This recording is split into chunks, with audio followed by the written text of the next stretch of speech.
Sepeninggal Imam Abu Yazid Al-Bustami, kemursyidhan dari Thariqah Sayyidina Abu Bakar Asy-Siddiq salah satunya diwariskan kepada Syekh Abul Hasan Al-Harqani. Atau dalam literatur Naqsyabandiyah nama beliau biasa ditulis dengan nama Syekh Abu Hasan Ali bin Abu Ja'far. Sama seperti Imam Bayazid Bastami yang mewarisi kemursyidhan dari Imam Ja'far Asy-Shadiq melalui jalan Uwaisi atau jalan Barzahi, Syekh Abu Hasan Al-Harqani juga mewarisi kemursyidhan dari Imam Bayazid Bastami melalui jalan Uwaisi.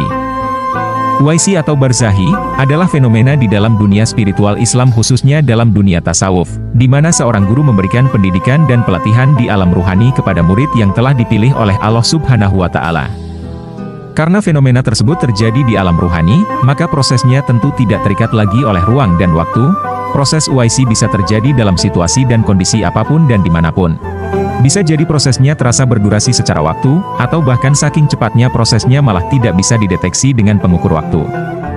Umumnya, sang guru yang memberi pelatihan secara ruhani adalah tokoh yang sudah wafat, sedang sang murid yang menerima karunia bimbingan sudah tentu masih hidup. Fenomena Uwaisi adalah hal yang sangat lumrah terjadi dalam dunia Islam, terutama dalam dunia tasawuf. Dalam hal ini contohnya adalah Imam Ja'far Asy-Shadiq memberi bimbingan secara ruhani kepada Imam Abu Yazid Al-Bustami, dan Imam Abu Yazid Al-Bustami memberi bimbingan secara ruhani kepada Syekh Abul Hasan Al-Harqani. Yang mana, jarak kehidupan antara Imam Abu Yazid dan Syekh Abul Hasan Al-Harqani kira-kira selisih sejauh 86 tahun. Namun ada juga pendapat yang menyatakan bahwa selisihnya adalah 64 tahun. Syekh Abul Hasan Al-Harqani adalah waliullah Al-Quds, waliullah yang bermakom tinggi, dan salah satu rujukan para ulama tasawuf, serta guru agung dari para guru-guru tasawuf. Dalam tatanan Thariqah Naqsyabandiyah, beliau tercatat sebagai ahli silsilah mursyid ke-6 dari Thariqah Naqsyabandiyah. Nasihat-nasihat bijak beliau tentang kehidupan dan ilmu tasawuf banyak tercatat dalam hagiografi sufi, terutama dalam literatur Thariqah Naqsyabandiyah. Banyak tokoh besar yang datang mengunjunginya, dan banyak di antara mereka yang menjadi pengikutnya. Salah satunya adalah Ibnu Sina atau Avicenna. Ajaran Syekh Abul Hasan sangat berpengaruh besar pada kehidupannya. Muridnya yang lain adalah Abdullah Al-Ansari Al-Harawi, penulis kitab Manazilah Sairin, yang di dalamnya menjelaskan keadaan dan tingkatan spiritual dan yang memiliki tempat penting dalam sejarah tasawuf. Dia berkata, "Saya telah belajar dengan banyak guru dalam ilmu hadis, fikih, dan ilmu-ilmu keislaman lainnya. Guru tasawuf saya adalah Abu Al-Hasan Al-Harqani. Saya tidak akan mencapai kebenaran sejati jika saya tidak pernah bertemu dengannya." Selanjutnya adalah Syekh Abu Ali Fadl bin Muhammad At-Tusi Al-Farmadi, atau yang lebih masyhur dikenal dengan nama Al-Farmadi. Beliau adalah penerus kemursyidan yang menjadi pewaris dari Syekh Abul Hasan Al-Harqani, dan merupakan guru spiritual dari Hujjatul Islam Imam Al-Ghazali. Syekh Abul Hasan Al-Harqani lahir kira-kira pada tahun 352 Hijriah, atau sekitar tahun 963 Masehi, di desa Harkan, 16 km sebelah utara kota Bastam, Iran. Ia lahir di keluarga yang sederhana. Kedua orang tuanya adalah petani, dan dalam kesehariannya Syekh Abul Hasan juga berprofesi sebagai petani.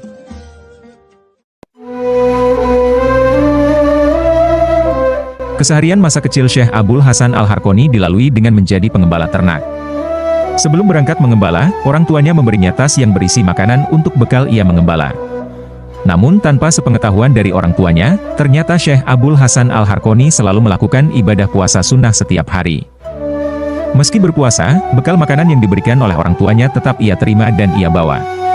Dan di perjalanan menuju tempat ia mengembala, ia memberikan bekal makanannya kepada fakir miskin. Ia pulang dari mengembala di sore hari dan berbuka puasa di rumah tanpa diketahui kedua orang tuanya bahwa ia berpuasa. Kebiasaan tersebut ia lakukan setiap hari sampai ia memasuki usia dewasa. Sejak kecil, Syekh Abul Hasan Al-Harqani adalah pribadi yang sangat menjaga kewajiban ibadahnya. Kehidupannya selalu diliputi dengan ibadah. Tidak hanya ibadah wajib, ia juga tekun melaksanakan ibadah sunnah, terutama sholat sunnah. Beliau sangat mengutamakan kualitas ibadahnya. Bahkan saking pedulinya ia terhadap kualitas ibadahnya, terkadang ia mengulang sholatnya karena khawatir ia melaksanakannya dalam keadaan lalai terhadap Allah. Beliau adalah ulama yang zuhud dan waro. Kehidupan beliau adalah cermin kesederhanaan yang penuh dengan pancaran makom keilahian. Dalam hal makanan, ia sangat memperhatikan akan kehalalan dari makanan yang akan ia makan. Bahkan, ia tak akan membiarkan sedikit pun makanan subhat masuk ke tubuhnya. Syekh Abul Hasan Al-Harqoni selalu menjaga dirinya selalu dalam keadaan kontemplasi terhadap manifestasi keagungan dan kekuasaan ilahi, serta menjalani hidupnya dalam keadaan ihsan dan muraqabah. Ia juga berpesan kepada murid-muridnya untuk melakukan hal yang sama, agar kehidupannya selalu diliputi kesadaran bahwa Allah selalu menyertai setiap hambanya. Suatu ketika salah satu muridnya meminta izin kepada Syekh Abul Hasan untuk bermunajat kepada Allah dengan ritual tertentu agar ia dapat mengetahui siapa saja para wali yang bermakom Al-Qutub. Syekh Abul Hasan pun memberikan izin kepadanya. Setelah mendapatkan izin, sang murid pun mulai melaksanakan hajatnya. Setelah ia bermunajat kepada Allah, Allah pun membukakan penglihatan makrifat kepadanya. Dan betapa terkejutnya ia, karena ternyata dari sekian banyak wali Al-Qutub yang Allah tunjukkan kepadanya, salah satunya adalah gurunya sendiri, yakni Syekh Abul Hasan Al-Harqoni. Mendapat pengetahuan spiritual seperti itu, sang murid merasa sangat malu kepada gurunya. Betapa selama ini ia tidak menyadari bahwa gurunya adalah seorang waliullah yang bermakom Al-Qutub. Mengetahui muridnya menyadari akan makom kewaliannya, Syekh Abul Hasan mendekati muridnya dengan penuh kerendahan hati dan kasih sayang. Lalu ia berkata kepada muridnya, "Kamu harus menyembunyikan apa yang kamu lihat. Sesungguhnya aku berdoa kepada Allah agar Allah menyembunyikan aku dari orang-orang, baik di dunia maupun di akhirat."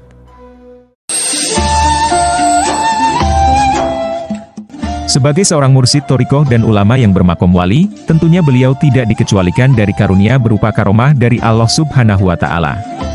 Ya, kehidupan beliau juga dipenuhi dengan karomah-karomah yang khariqul adat dan susah dijelaskan secara akal manusia awam.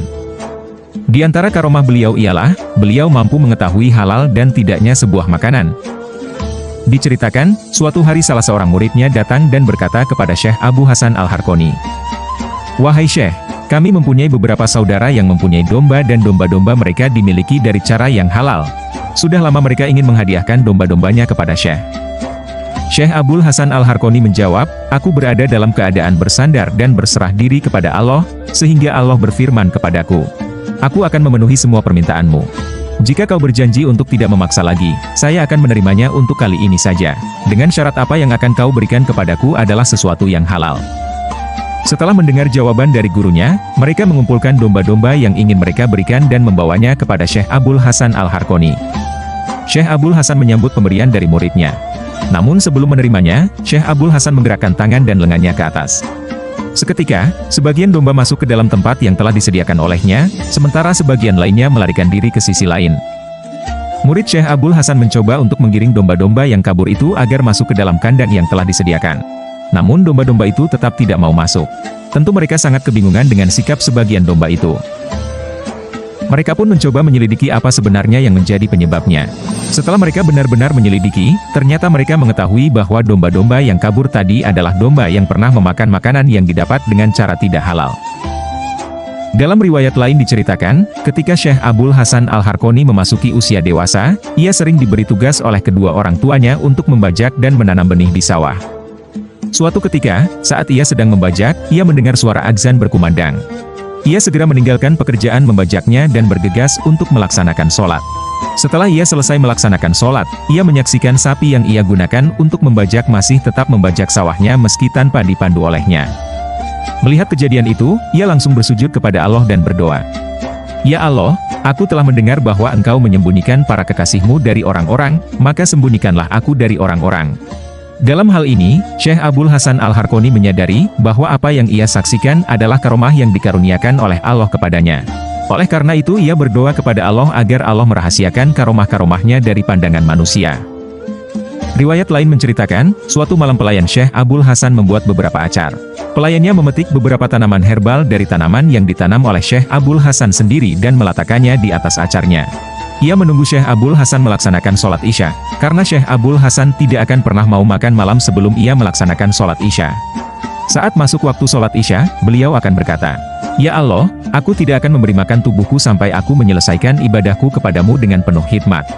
Setelah Syekh Abul Hasan selesai melaksanakan sholat Isya, pelayan pun menyajikan makanan kepada sang Syekh. Sebelum Syekh Abul Hasan memakannya, beliau tiba-tiba berkata kepada pelayannya, "Ada aroma syubhat yang tercium dari makanan ini." Karena merasa heran dengan perkataan sang Syekh, keesokan harinya pelayannya pergi ke kebun Syekh Abul Hasan. Mereka melihat ada beberapa orang yang sedang mengairi tanaman gandum yang kebunnya bersebelahan dengan kebun Syekh Abul Hasan. Dan mereka melihat ada aliran air yang masuk ke kebun Syekh Abul Hasan dan mengairi tanamannya, karena ada jalan air yang tanpa sengaja terbuka. Mereka jadi mengerti, inilah alasannya mengapa Syekh Abul Hasan tidak mau makan karena ada aroma syubhat yang tercium dari makanannya.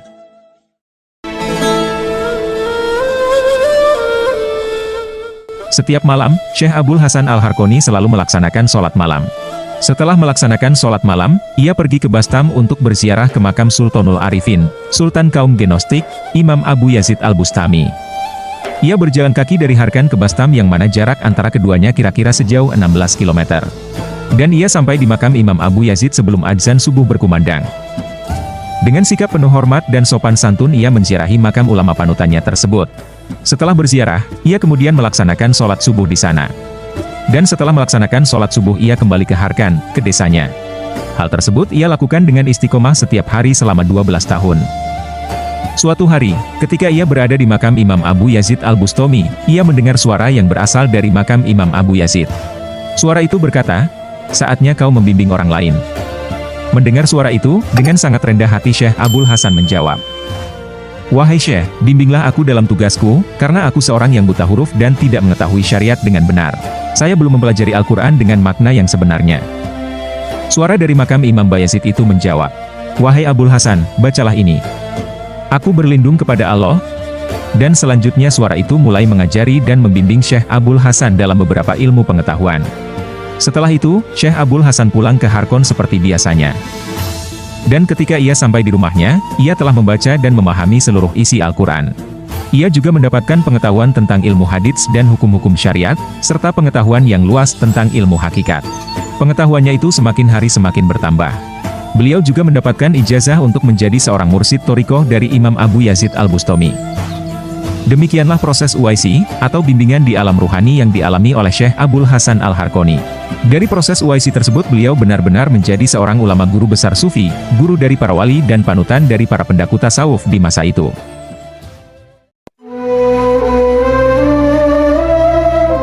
Ketika Syekh Abul Hasan Al-Harqoni mengetahui bahwa waktunya untuk menghadap sang kekasih tercinta tidak akan lama lagi, beliau berpesan kepada para muridnya. Beliau berkata, "Galilah kuburku sedalam 3 arsin, karena bumi Harkon ini lebih tinggi dari bumi Bastam. Tidak dapat diterima jika tempat saya berbaring lebih tinggi dari makam terhormat Bayazid Bastami, juga tidak sesuai dengan kesopanan." Setelah beliau menyampaikan wasiat tersebut, beberapa saat kemudian beliau pun wafat. Beliau wafat pada hari Asyura di bulan Muharram tahun 425 Hijriah, atau pada tanggal 11 Desember tahun 1033 Masehi, di desa Harkon, Iran. Beliau dimakamkan di bangunan di tengah kompleks menyerupai taman, di distrik Harkon, Kabupaten Zarandieh, Provinsi Markazi, Iran. Sebelum sampai ke bangunan makam beliau, terdapat 2 patung yang berada di sisi tangga menuju makam. Patung pertama adalah patung Syekh Abul Hasan sedang menunggangi 2 ekor singa sambil memegang kitab. Patung itu menyimbolkan kebijaksanaan ilmu dan besarnya kasih sayang beliau, yang mampu menyentuh keras dan buasnya watak manusia, meski sebuah singa sekalipun. Patung kedua adalah patung Syekh Abul Hasan sedang duduk di atas batu memegang tongkat seperti sedang memberikan nasihat. Penjaga makam beliau adalah penduduk sekitar yang mayoritas penganut Syiah. Hal ini sangat menarik, mengingat Syekh Abul Hasan sendiri merupakan ulama sufi dari kalangan Sunni. Walaupun demikian, perbedaan ini tidak menjadi penghalang untuk mereka saling menjaga situs yang memang selayaknya dijaga. Berbeda dengan riwayat di atas, ada riwayat lain yang menyebutkan bahwa Syekh Abul Hasan wafat ketika beliau ikut berperang atau berjihad bersama tentara Islam. Beliau syahid di dekat Kars dan dimakamkan di sana. Makam yang dikaitkan kepada beliau berada di daerah Kagisman Kapisi, di kota Kars, Turki. Wallahu a'lam bishawab.